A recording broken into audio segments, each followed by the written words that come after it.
What do you want to say? Okay. Here. Hot take. I feel like when people like gain a lot of followers. Why is the Creole ou t'a parlé là? Même Dieu pas mais ou Dieu va vivre Haïti. OK. C'est Creole ou t'a parlé là. Okay, hot take. Moi senti que les moun commence à gagner plus de followers ou bien commence plus connu. Yo senti une pression pour que like yo they follow the beauty standards. Like you know like the beauty standards. That's a very good point. She's actually. Hi, Dad. What's up, baby? How are you? I'm good. Fix the mic.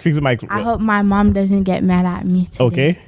So how are you? Did you enjoy the show? I wasn't looking. What? C'est créole nous parler là, oui? Vous réalisez ça, pas oui? Speak Creole. Pas parler créole? No. Pourquoi tu pas parler créole? Because I don't know how to speak Creole. Eh? I don't know how to speak Creole. Pourquoi tu dis you don't know how to speak Creole? Because I don't. Pas de téléphone sous cette là. You're not leading by example. So you didn't enjoy the show because you went